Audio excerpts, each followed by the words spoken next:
에베레스트, 히말라야를 등정하려는 사람들이 가장 놀라워하는 것이 있습니다. 그것은 웅장한 설산도, 죽음을 넘나드는 고산의 위협도 아니었습니다. 바로 히말라야 산골 마을에서 마주한 한글 표지판과 한국말을 하는 셰르파였습니다. 해발 5,000m를 넘는 산자라, 거친 눈보라와 숨막히는 고산병의 고통 속에서 어서 오세요. 당신은 할 수 있어요. 한국어 할 줄 알아요? 한국어가 그것도 또박또박한 발음으로 들려온다면 믿기시겠습니까? 한글로 쓰인 호텔 간판, 한글로 적힌 안내문, 그리고 그 앞에서 자연스럽게 한국어를 구사하는 셰르파 청년까지. 이 모든 것들은 한국의 케이팝 문화가 당도하기 이전부터 성행하기 시작했다는데요. 이 낯선 풍경을 마주한 외국 등반객들은 한결같이 놀라며 한글의 위대함을 새삼 느낀다고 합니다. 왜 히말라야에서 한국어가 들리는 걸까요? 그리고 대체 이곳에서 무슨 일이 있었던 걸까요? 대체 무슨 사연인지 지금 바로 비디오를 재생해 보겠습니다. 잠깐 1초밖에 안 걸리는 좋아요 버튼을 눌러주시면요. 비디오가 잘 돌아간대요. 좋아요는 무료잖아요. 안녕하세요. 저는 네팔 동북부 히말라야 산맥의 한 작은 마을 콤중에서 태어난 칼덴 텐징이라고 합니다. 해발 3,500m를 넘는 고산지대에 위치한 저희 마을은 에베레스트로 향하는 트레킹 루트 중간에 자리 잡고 있어 등산객들이 자주 지나가는 곳입니다. 어릴 때부터 저희 집 창밖으로 보이던 에베레스트 산은 그냥 하나의 풍경이 아니라 저희 가족의 생계를 책임지는 대상이기도 했죠. 아버지도, 큰형도, 삼촌들도 모두 셰르파였습니다. 저는 그곳에서 셰르파 가정의 막내 아들로 태어나 자연스럽게 셰르파라는 길을 걸어왔습니다. 혹시 셰르파라는 말을 들어보신 적이 있으신가요? 많은 분들이 셰르파를 단순한 산악 가이드나 짐꾼쯤으로 오해하시곤 합니다. 하지만 셰르파는 원래 티베트에서 이주해 온 티베트계 소수민족의 이름입니다. 네팔 히말라야 일대에 정착해 살아온 저희 셰르파들은 천혜의 고산 지형에 적응한 독특한 유전적 체질과 생활 방식으로 유명합니다. 산소가 희박한 고지대에서도 비교적 안정적인 호흡을 유지할 수 있어서 에베레스트나 로체 같은 고봉에 도전하는 등반객들에게는 필수적인 동반자로 여겨지지요. 하지만 셰르파의 삶은 결코 낭만적이지 않습니다. 세계 최고의 고산 가이드라는 찬사 뒤에는 매일 목숨을 걸고 일해야 하는 현실이 숨어 있습니다. 저희는 눈사태가 언제 터질지 모르는 빙벽을 먼저 올라가 장비를 고정하고 고산병에 쓰러진 등반객을 업고 캠프까지 내려오는 일도 마다하지 않습니다. 등반객 한 명이 정상에 오르기까지 보이지 않는 곳에서 10명이 넘는 셰르파가 그 생명을 지키고 있는 셈이지요. 저 역시 18살이 되던 해부터 셰르파로 일하기 시작했습니다. 두 다리에 묵직한 산소통을 메고 얼음처럼 찬 돌바람을 헤치며 오르던 첫 에베레스트 트레킹은 지금도 기억에 생생합니다. 일은 고되고 숨은 턱까지 차올랐지만 그 산을 넘어야만 집안에 쌀이 들어오고 동생들의 학비가 마련되는 것이 현실이었습니다. 그렇게 몇 년을 묵묵히 버텨왔습니다. 그러던 어느 날 예기치 못한 만남이 제 인생을 바꾸게 됩니다. 그날은 에베레스트 베이스 캠프에서 사흘간 산행을 마치고 하산하던 중이었습니다. 몸은 바위처럼 무거웠고 다리는 기진맥진했지만 그래도 베이스 캠프를 무사히 마치고 돌아오는 길이라 조금은 안도하는 마음이 들었습니다. 지친 몸을 이끌고 트레킹 루트 중간 기착지인 라마 호텔에 묵게 되었죠. 에베레스트가 바로 보이는 라마 호텔은 셰르파들이 들리는 롯지라는 게스트하우스에 가까운 곳이었지만 눈 덮인 지붕 아래에서 피어오르는 연기와 따뜻한 조명이 저를 반갑게 맞이해 주었습니다. 로비에 들어섰을 때 낡은 나무 테이블 옆 벽면에 붙은 한 장의 팻말이 눈에 들어왔습니다. 그 팻말엔 이렇게 적혀 있었습니다. 어서 오십시오. 한국어 가능? 그 글자를 처음 보는 순간 어쩐지 이상하게 마음이 끌렸습니다. 한국어라니 왜 여기서 한국어가 적혀 있지? 호기심을 참지 못하고 체크인을 도와주던 중년 남성에게 조심스레 물었습니다. 저기요, 혹시 저 글자 저게 무슨 말이에요? 그 남성은 조용히 웃으며 대답했습니다. 그건 한국어야. 나는 한국에서 일했었거든. 그 남성의 이름은 푸르바 타망이었습니다. 예순을 바라보는 연배였지만 얼굴엔 주름보다 따뜻한 인상이 먼저 보였고 말끝마다 한 박자 느리지만 단단한 무게가 느껴졌습니다. 그날 저녁 푸르바 아저씨와 함께 라면 한 그릇을 나눠 먹으며 저희는 긴 이야기를 나눴습니다. 그는 30대 중반쯤 가족을 먹여 살리기 위해 한국으로 떠났다고 했습니다. 네팔과는 너무나도 다른 그 나라에서 그는 공장에서 기계를 조립하고 부품을 옮기고 야간 작업을 하며 몇 년을 보냈다고 했습니다. 그러면서도 매일매일 한국어를 조금씩 배워나갔고 그 노력 끝에 사장님과 친해졌고 결국 귀국 후에는 사장님의 도움으로 이 호텔을 열 수 있었다고 했습니다. 한국은 내가 처음으로 내 이름으로 통장을 만들 수 있었던 곳이었어. 그곳에서 번 돈으로 이 호텔을 차릴 수 있었고 지금은 손님들과 웃으며 지낼 수 있어. 푸르바 아저씨의 말은 단순한 회상이 아니라 누군가를 향한 권유 같았습니다. 저도 그 이야기를 듣는 내내 마음이 일렁였고 이 작은 호텔이 단순한 건물이 아니라 한 사람의 삶을 바꾼 흔적이라는 생각이 들었습니다. 그날 밤 잠자리에 들면서도 머릿속은 계속 복잡하게 돌아갔습니다. 나도 가능할까? 셰르파 말고 다른 삶도 살 수 있을까? 며칠 뒤 저는 큰 결심을 했습니다. 산행 스케줄을 조정하고 번 돈 일부를 떼어 루클라를 지나 카트만두 시내에 있는 한국어 학원에 등록한 겁니다. 주 2회 한 번에 4시간씩 수업을 듣는 구조였고 나머지 시간은 셰르파 일로 생활비를 충당해야 했기에 정말 바쁘고 힘든 나날이었지만 이상하게도 즐거웠습니다. 처음 보는 알파벳 같은 글자들, 낯선 발음, 어색한 문장들. 하지만 그 모든 것이 하나같이 새롭고 흥미로웠습니다. 어느 날은 강사님이 칠판에 감사합니다라고 적어주셨는데 어쩐지 그 한마디가 참 따뜻하게 느껴졌습니다. 그때 제 옆자리에 앉아있던 사람이 바로 라모였습니다. 라모는 또래의 여성으로 저처럼 셰르파 가정 출신이었습니다. 다만 그녀는 셰르파 일보다는 카트만두 시내의 식당에서 서빙 일을 해왔고 아버지를 일찍 여의고 홀어머니와 두 동생을 돌보며 살고 있었습니다. 처음에는 수업 시간마다 인사 정도만 나누다가 점차 같은 버스를 타고 함께 이동하며 대화를 나누게 되었고 서로의 사정도 조금씩 알게 되었습니다. 칼덴, 넌 왜 한국 가고 싶은 거야? 그녀의 물음에 저는 진심을 담아 말했습니다. 셰르파 일로는 한계가 있어. 지금은 건강하니까 할 수 있지만 몇 년 뒤엔 자신이 없어. 그리고 나만을 위한 삶도 한 번쯤 살아보고 싶어. 그녀는 조용히 고개를 끄덕이며 말했습니다. 나도 그래. 나는 엄마와 동생들 때문에 시작했지만 나 자신도 새로운 세상을 보고 싶어. 그렇게 우리는 조금씩 가까워졌습니다. 공부도 함께 하고 시험 일정도 맞추고 틈날 때마다 한국 관련 정보를 공유하면서 서로에게 격려가 되어 주었습니다. 그리고 1년이 흘렀습니다. 푸르바 아저씨가 그동안 제 성실함을 눈여겨보셨는지 한국의 한 공장 사장님께 저를 추천해 주셨고 그 사장님이 네팔에 직접 오셔서 면접을 보시겠다는 연락을 받았습니다. 그날은 제가 태어나서 처음으로 제대로 된 셔츠를 입고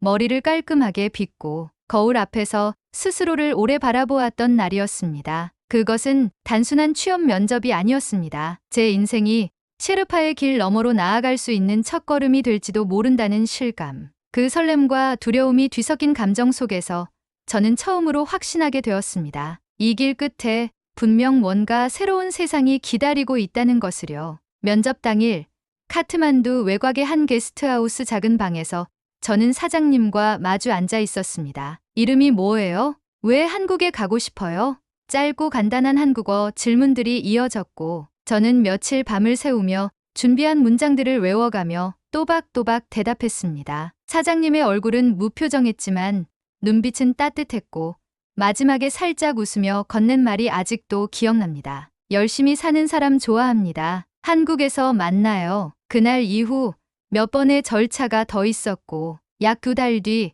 저는 생전 처음 여권을 발급받고 비행기 티켓을 손에 쥐게 되었습니다. 가족들은 아무 말 없이 짐을 싸는 저를 바라보았습니다. 어머니는 말없이 제 손을 꼭 잡으셨고 동생들은 먼발치에서 배웅하며 눈빛만으로 응원을 건넸습니다. 라모는 터미널까지 따라와 작게 말했습니다. 먼저 가 있어. 나도 곧 따라갈게. 거기서 다시 만나자. 카트만두 공항에서 이륙한 비행기는 밤하늘을 뚫고 낯선 세상으로 향했습니다. 작은 창문 너머의 구름 아래 히말라야 능선이 어슴풀에 멀어져 가는 걸 보며 저는 속으로 조용히 인사했습니다. 내가 꼭 돌아올게. 그런데 그땐 다른 내가 돼서 돌아올 거야. 한국은 생각보다 훨씬 차가운 나라였습니다. 공항 문을 나서는 순간 코끝을 찌르는 한겨울의 냉기와 하얗게 내리는 눈이 저를 맞이했습니다. 입김이 허옇게 피어오르고 발끝이 얼어붙을 것 같은 추위 속에서 여기가 진짜 한국이구나 실감이 났습니다. 공장은 충청북도 진천이라는 지역에 위치해 있었고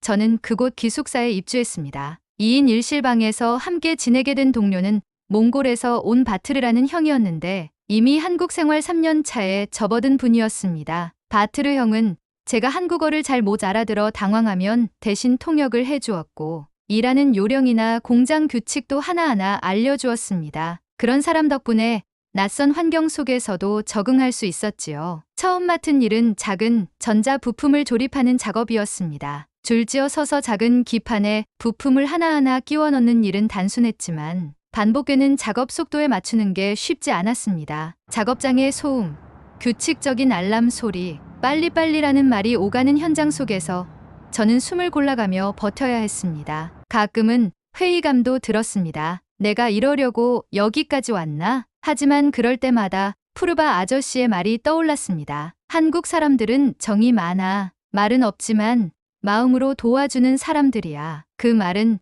정말이었습니다. 처음엔 어색하게만 느껴졌던 공장 사장님. 이태성 사장님은 매일 새벽 출근길에 저와 마주치면 살짝 고개를 숙이며 인사해 주셨고 기숙사 관리 아저씨는 제가 입이 터지기 전까지는 손짓과 웃음으로 이후엔 어눌한 한국어로 밥 먹었냐고 꼭 물어봐 주셨습니다. 주말이면 근처 전통시장을 구경하거나 동네 작은 공원 벤치에 앉아 사람들이 오가는 걸 바라보며 시간을 보냈습니다. 그곳에선 아이들이 뛰어놀고 노인들이 장기 두는 모습이 어쩐지 콤중의 공터를 닮아 있었습니다. 하루하루 버티듯 지내던 어느 날 연락이 왔습니다. 수화기 너머에서 익숙한 목소리가 들려왔을 때 저는 너무 놀라서 잠시 아무 말도 할 수 없었습니다. 칼덴, 나야, 나 한국에 도착했어. 라모였습니다. 그녀는 경기도 안산의 식품 가공 공장으로 배치되었다고 했고 기숙사에 막 짐을 푼 상태라며 조심스레 웃음을 보였습니다. 그 말에 저는 심장이 벅차오르는 듯한 기분을 느꼈습니다. 설레고 기쁘고 믿기지 않는 그 모든 감정이 한꺼번에 몰려왔습니다. 그 주 주말 저는 기차를 타고 안산으로 향했습니다. 기차 안에서 가방을 끌어안고 앉아있는 내내 마음이 복잡했습니다. 도착한 안산역 앞. 그녀는 생각보다 더 작고 수척해 보였습니다. 하지만 눈빛은 분명했어요. 두 손을 함께 맞잡았을 때 우리는 동시에 말했습니다. 정말 여기까지 왔네. 우리 그날 둘은 카페에 들어가 긴 대화를 나누었습니다. 처음엔 말이 어색하고 끊겼지만 점점 속도가 붙었습니다. 고된 하루의 연속, 낯선 사람들과의 불편한 기숙사 생활, 무거운 기계음과 반복된 작업의 피로. 하지만 그런 이야기들 속에서 우리는 서로에게 작은 쉼이 되어가고 있었습니다. 그 이후로 우리는 매주 번갈아 가며 서로의 지역을 오갔습니다. 주말마다 누군가는 기차에 올랐고 다른 누군가는 역 앞 벤치에서 기다렸습니다. 작은 돈을 아껴가며 길거리 포장마차에서 떡볶이를 사 먹고 시장 골목 구석에 있는 2,000원짜리 라면집에서 함께 국물을 나누던 그 시간들. 그리 넉넉하진 않았지만 한 달에 한 번이라도 얼굴을 보는 일이 저희에겐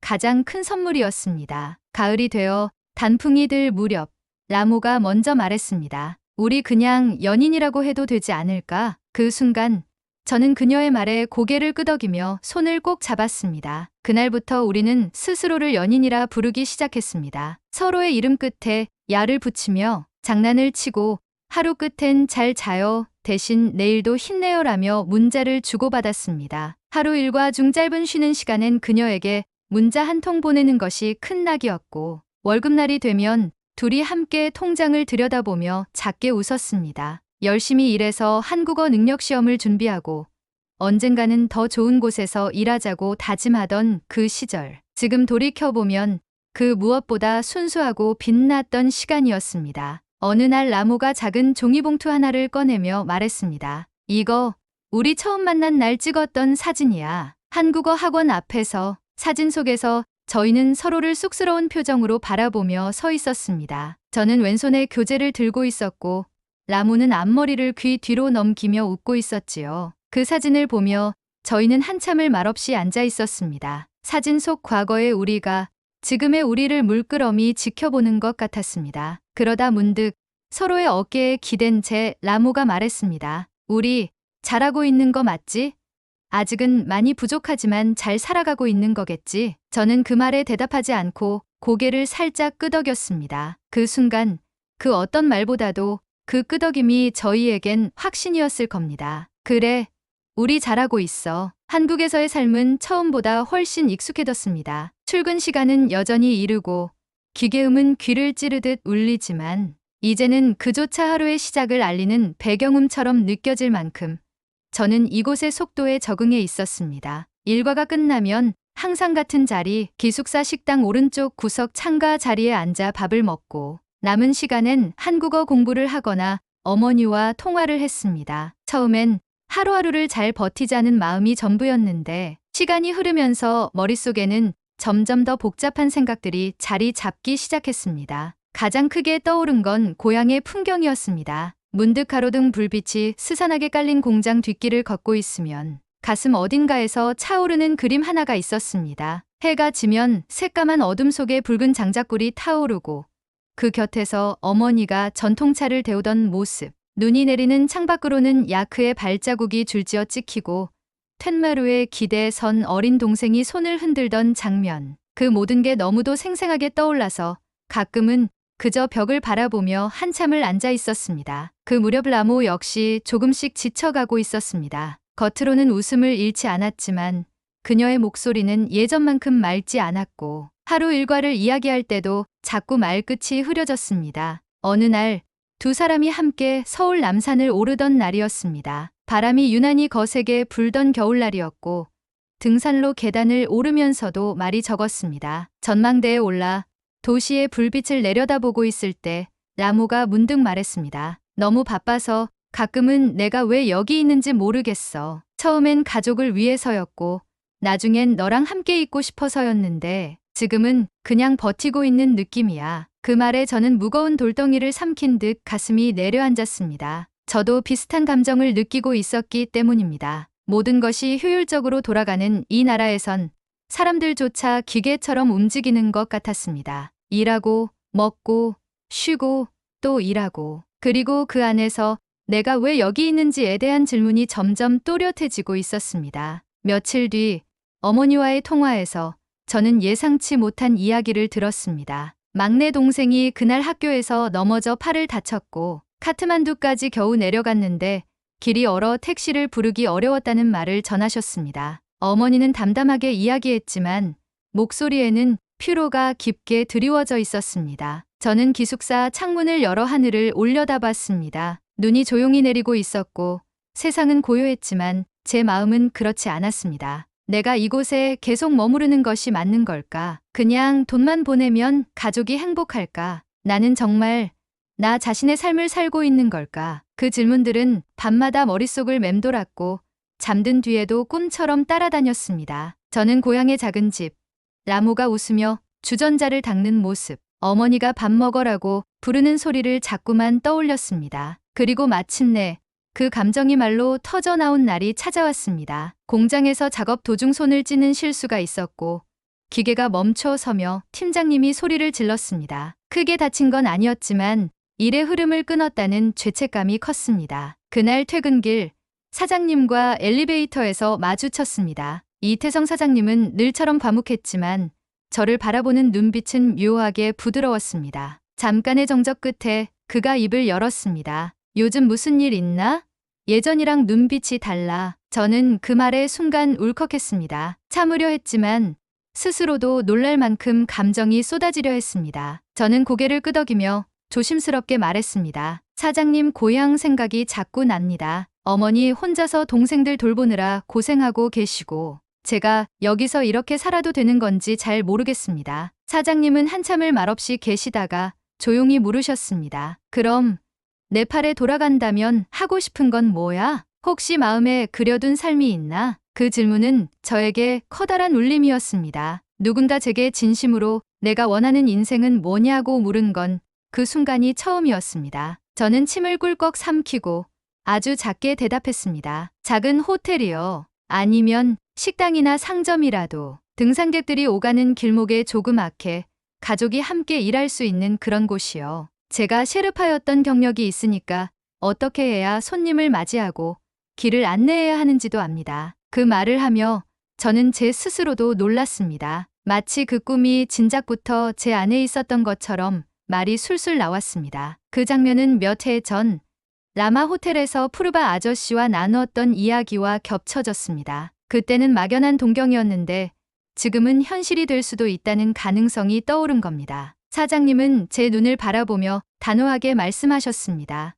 좋다. 내가 원하면 내가 도와줄게. 투자든 준비든 그건 돈보다 사람이 중요한 일이니까. 넌 그럴 자격이 있어. 그냥 너 인생을 살아봐. 그 말은 마치 그동안 땅속에 묻혀있던 제 마음속 씨앗에 처음으로 물을 준 것 같았습니다. 이 나라에 와서 저는 매일 누군가의 지시를 따르고 정해진 규칙 속에서 움직이며 살았습니다. 하지만 그 순간 저는 제 인생을 스스로 선택할 수 있다는 감정을 처음 느꼈습니다. 그날 밤 기숙사 방 침대에 누운 저는 오래도록 눈을 감지 못했습니다. 어머니가 장작을 넣는 모습, 동생들이 야크에게 먹이를 주며 장난치던 풍경, 그리고 라모가 작은 창가에 기대어 눈 내리는 풍경을 바라보는 모습이 겹쳐 보였습니다. 모든 것이 명확해졌습니다. 저는 처음으로 진심으로 바라는 삶을 그려보고 있었습니다. 며칠을 고민했습니다. 사장님의 도와줄게라는 말은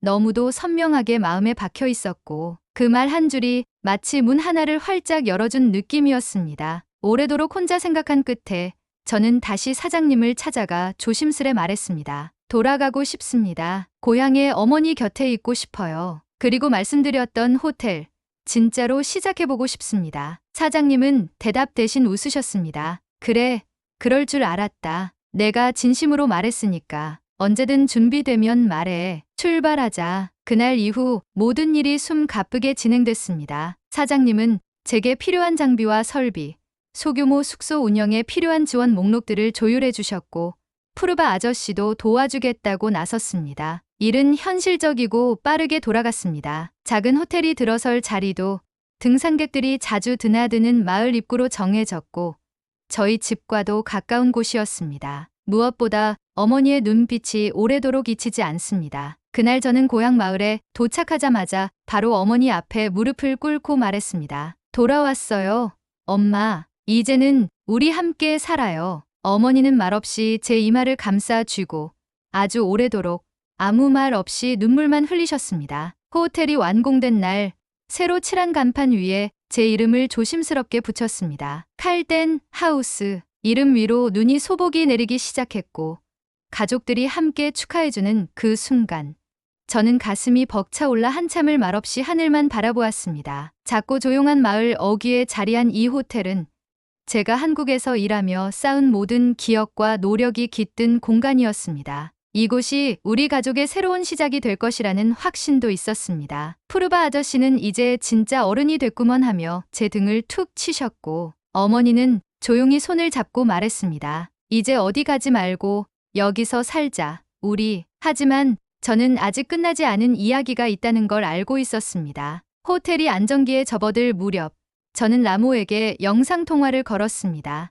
화면 너머 그녀는 여전히 그 조용하고 담백한 표정으로 인사를 건넸습니다. 어떻게 돼가고 있어? 거의 다 끝났어. 객실도 다 정리됐고 손님도 예약이 좀 들어왔어. 라모야, 너도 이제 이곳으로 오지 않을래? 우리가 그리던 삶, 여기서 같이 시작하자. 그 말에 라모는 한참을 말이 없었습니다. 그리고 이내 천천히 하지만 단호하게 고개를 저었습니다. 칼덴, 미안해. 나 그때 우리가 한국에서 함께 보냈던 시간들을 잊을 수 없어. 처음에는 그저 일터였지만 시간이 지나면서 난 그곳에서 많은 걸 느꼈어. 사람들의 따뜻한 인사, 공장 식당에서 나눠 먹던 김치찌개 한 숟가락, 눈 오는 날 길가에 우산 씌워주던 아주머니, 그게 다 내 안에 남아버렸어. 그녀는 말을 이으며 눈을 돌렸습니다. 그리고 무엇보다 너와 함께 걸었던 그 골목들, 우리 처음 손잡았던 한강변, 그 기억들이 이곳을 떠날 수 없게 만들어. 그녀의 말은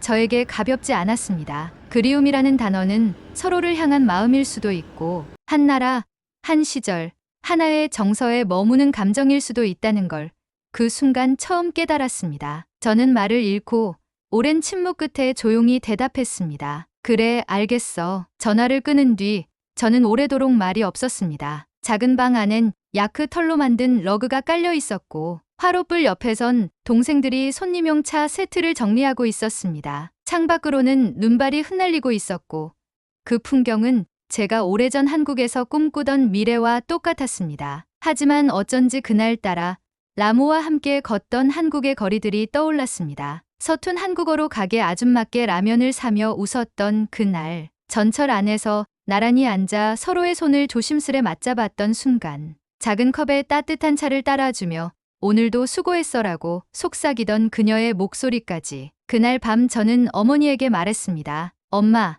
저 다시 한국에 가고 싶어요. 어머니는 잠시 눈을 감고 계셨습니다. 그러더니 아주 부드럽게 고개를 끄덕이셨습니다. 사람을 따라가는 거라면 가야지. 넌 내 마음 가는 대로 가도 되는 사람이야. 그 말에 저는 깊은 숨을 내쉬었습니다. 이해받는다는 건 이런 것이구나 싶었습니다. 가족의 품에서 제 결정이 존중받고 있다는 것. 그것만으로도 이미 저는 절반의 위로를 얻은 셈이었습니다. 그 길로 저는 이태성 사장님께 전화를 걸었습니다. 사장님, 혹시 저 다시 그곳으로 돌아갈 수 있을까요? 사장님은 웃으며 짧게 대답하셨습니다. 물론이지. 기다리고 있었어. 며칠 뒤 저는 다시 짐을 쌌습니다. 이번엔 혼자 떠나는 길이 아니었습니다. 호텔에는 어머니와 동생들이 남았고 그들은 제 자리를 메워줄 준비가 되어 있었습니다. 작은 노트에 호텔 운영 매뉴얼을 꼼꼼히 정리해 두었고 사장님이 보내주신 연락처 목록과 은행거래 계좌도 어머니께 모두 맡겼습니다. 비행기 안 창가 자리에 앉은 저는 창문 너머 멀어져 가는 히말라야 능선을 바라봤습니다. 차는 늘 그 자리에 있었지만 제 마음은 다시금 움직이고 있었습니다. 한국이라는 나라, 그곳의 정, 그리고 무엇보다 라모, 이 모든 이유들이 제 발걸음을 다시금 이끌고 있었습니다. 인천공항에 내렸을 때 저는 전보다 더 단단한 마음을 갖고 있었습니다. 이번엔 단순한 일꾼이 아니라 누군가의 삶과 사랑을 함께 꾸려갈 동반자로 돌아왔다는 감각이 분명했습니다. 그리고 출구 앞에서 저를 기다리고 있던 라모가 웃으며 말했습니다. 또 돌아왔네. 우리 셰르파. 저는 말없이 고개를 끄덕이며 그녀의 손을 조용히 잡았습니다. 앞으로 저는 한국에서 받은 보은을 다 갚기 위해 열심히 일하려고 합니다. 그리고 라모가 허락한다면 그녀와 결혼하여 다시 고향으로 돌아가 호텔을 운영하며 푸르바 아저씨가 제게 해준 것처럼 한국행을 원하는 청소년들을 위해 지원하려 합니다. 한국의 산악인 어몽길이라는 분께서 셰르파의 마을에 한국어 학교와 더불어 병원시설, 숙박시설을 지원한다는 것을 알고 있었습니다. 셰르파 일만 할 땐 보이지 않았던 것들이 이제 하나 둘씩 보이면서 어몽길 대장님과 같이 셰르파의 삶에 더욱 도움이 되는 지원 사업들도 해보고 싶다는 생각이 들었습니다. 제 목표는 이제 시작입니다. 이 시작은 한국인들의 정에서 시작했습니다. 그들의 마음을 발판 삼아 베풀며 살아가는 사람이 되려 합니다. 그 모든 것을 언젠가는 다시 전할 수 있도록. 오늘의 사연은 여기까지입니다. 오늘 사연에 대한 여러분의 생각을 댓글로 남겨 감동 비디오의 마지막을 장식해주세요. 그리고 오늘의 비디오에 공감하신다면 구독, 좋아요 한 번씩 부탁드리겠습니다. 여러분의 댓글 하나하나가 영상을 제작하는데 큰 힘이 됩니다. 다음엔 더 흥미로운 사연으로 여러분을 찾아뵙겠습니다. 시청해주셔서 감사합니다.